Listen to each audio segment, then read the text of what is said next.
Magandang araw po sa lahat ng mga nakikinig. At syempre po sa inyo, Sir Misterio. Tago niyo na lang po ako sa pangalang Rosa, 36 anyos.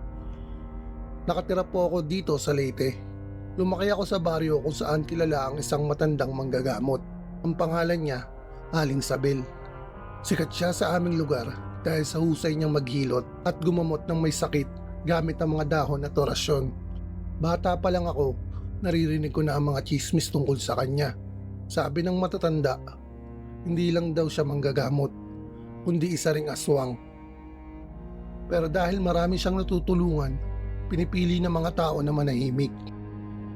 Ito ang aking naging personal na karanasan tungkol sa kanya. Nagkasakit ng matindi ang aking anak. Nilagnat siya ng 3 araw at hindi gumagaling kahit anong gamot ang ibigay namin. Dahil sa takot, napilitan ako lumapit kay Aling Sabel.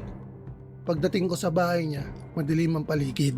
Nakabukas ang pinto, pero wala akong makitang tao. Nang tatawag na sana ako, biglang lumitaw si Aling Sabel mula sa likod ng pintuan. Nakangiti siya, pero ang mga mata niya namumula. "Pasok ka, Iha, dalhin mo ang anak mo rito," sabi niya. Kinakabahan ako pero sumunod na rin. Pinahiga niya ang anak ko sa banig at sinimulang dasalan habang may dinudurog na dahon at pinapahid sa katawan ng bata. Habang tumatagal, napansin kong hindi nakatingin sa anak ko si Aling Sabel kundi sa tiyan ko. Para bang may inaabangan siya. Maya-maya, napansin ko ang dila niya. Unti-unting lumalabas, mahaba at punong-puno ng laway. Lumakas ang kabog ng dibdib ko. Naalala ko bigla ang bilin ng aking lola. "Mag-ingat ka kay Aling Sabel. Hindi lahat ng tinutulungan niya gumagaling. May ilan nawawala na lang." Dahil sa takot, mabilis kong dinampot ang anak ko at tumakbo palabas ng bahay. Habang nagmamadali akong lumayo, narinig ko ang boses niya mula sa dilim. "Huwag kang mag-alala, babalikan kita." Kinabukasan, laking gulat ko, biglang gumaling ang anak ko. Para bang walang nangyari. Pero sa halip na matuwa, lalo akong natakot. Simula noon, tuwing dumadaan ako sa harap ng bahay ni Aling Sabel, lagi kong nararamdaman na may mga matang nakamasid sa akin. At tuwing hating gabi, naririnig ko ang yabag na dumadaan sa bubong ng aming bahay. Hindi ko lang alam kung totoo nga manggagamot siya o isa siyang aswang na nagkukubli sa anyo ng mabuting albularyo.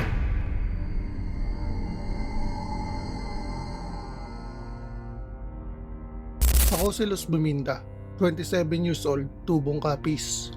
Alam kong kilala ang lugar namin dahil sa mga kwento ng aswang. Madalas itong kwento ng mga matatanda, pero noon, hindi ko iyong pinaniniwalaan. Sabi ko nga, baka kwento lang para takutin ng mga bata. Pero nagbago ang lahat nang maranasan ko ito mismo. Noong buntis ako sa aking panganay, madalas akong maiwan sa bahay. Nasa laot kasi si Mister, nangingisda. At karaniwan ay madaling araw na akong makauwi. Malayo ang pagitan ng bahay namin sa mga kapitbahay. Tanging huni ng kuliglig at alon sa dagat ang naririnig ko. Tahimik at payapa. Oo, yun ang akala ko.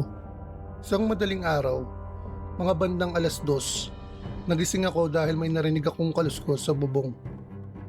Sa una, inisip ko baka pusa lang o ibon.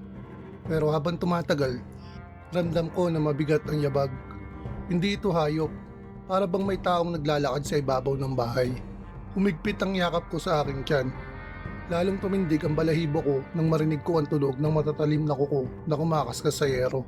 Dahan-dahan, parang may gumagapang paikot sa bubungan namin. Bigla akong kinilabutan nang marinig ko ang isang kakaibang tunog. Parang iyak ng sanggol.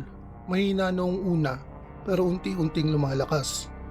At ang pinakamatindi, parang nagmumula mismo sa bubong. Doon ko naalala ang bilin ng lola ko. "Pag buntis ka, huwag mong hahayaang walang apoy o asin sa paligid. Kasi ang tiyan ng buntis, iyan ang pinupunterya ng mga aswang." Halos manginig ang tuhod ko habang bumabangon ako. Dali-dali kong kinuha ang garapon ng asin sa kusina. Pagbalik ko sa kwarto, nanlaki ang mata ko sa nakita. May aninong nakadungaw sa bintana.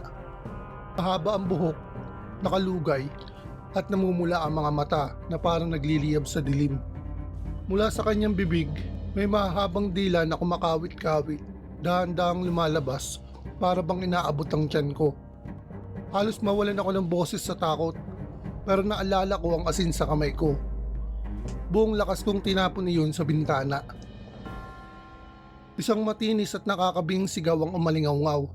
Kumalabog ang buong bubong at kasabay noon parang may mabigat na bagay na tumalon palayo.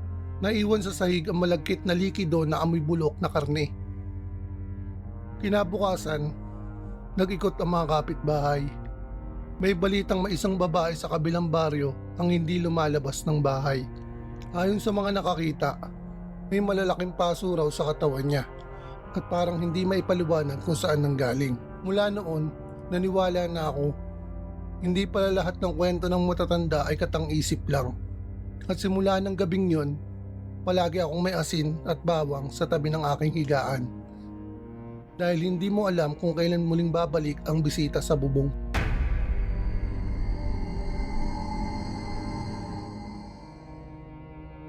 Magandang araw po, Sir Misteryo, at sa lahat ng mga nakikinig. Tawagin niyo na lang po akong Mario. 41 anyos. Nakatira po dito sa Antique. Bata pa lang ako, lagi kong naririnig ang mga kwento ng matatanda tungkol sa aswang. Sabi nila, sa probinsya raw namin, madalas lumalabas ang mga nilalang na ito kapag kabilugan ng buwan. Lalo na kung madaling araw. Oras daw yon ng mga gutom na espiritu. Aaminin ko, noong bata ako, hindi ako naniniwala. Para sa akin, kwento lang iyon para takutin kami, para hindi kami gumala sa gabi. Pero isang karanasan ng tuluyang nagbago sa paniniwala ko. 21 anyos ako noon. Galing ako sa inuman sa kabilang baryo. Madaling araw na at wala nang masasakyan pa uwi. Kaya naglakad ako sa kalsada.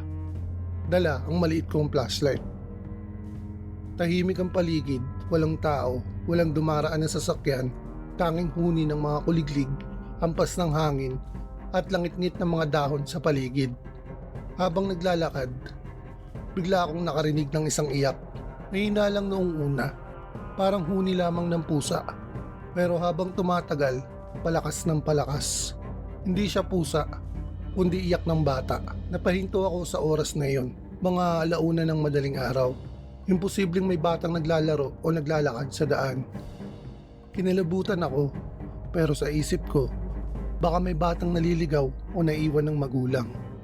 Kaya kahit kabado ako ng mga oras na yon, Sir Misteryo, sinundan ko ang tunog. Sa gilid ng daan, sa may kakahuyan, nakita ko siya. Isang batang babae, nakaupo sa lupa, nakatalikod. Mahaba ang buhok na gusot, nakasuot ng puting damit na tila luma na at marumi. Umiiyak siya at napansin kong ang mga balikat niya ay nanginginig. Lumapit ako, inabot ang balikat niya at tinanong, "Iha, bakit nandito ka mag-isa? Nasaan ang mga magulang mo?" Pero hindi siya sumagot. Tumigil lang siya bigla sa pag-iyak at nanahimik. At dahan-dahan, iniangat niya ang ulo niya at lumingon sa akin. Halos mabitawang ko ang flashlight ko sa nakita ko. Hindi bata ang mukha niya, matanda siya. Ang balat, kulukulubot, maputla. At ang mga mata, namumula, para bang nagliliyab. Nakabuka ang kanyang bibig. At sa loob noon, nakita ko ang matutulis ng ngipin. Parang pangil ng aso. Mula sa kanyang bibig, may lumalabas na mahaba at malangis na dila. Dahan-dahan itong umuusli, umaabot papalapit sa akin. Agad akong umatras. Tumakbo ako pabalik sa kalsada, halos madapa-dapa sa pagmamadali.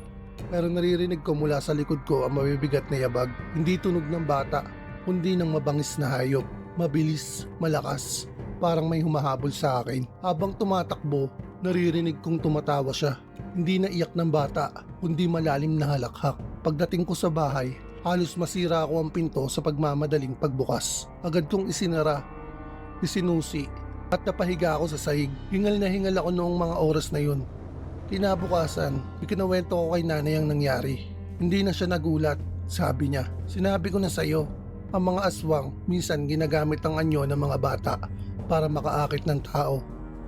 Kapag naawa ka, doon ka nila mabibiktima. Mula noon, hindi na ako muling naglakad ng mag-isa sa 10 oras ng gabi. Dahil ngayon, alam ko na, hindi lahat ng batang umiiyak sa dilim ay bata talaga.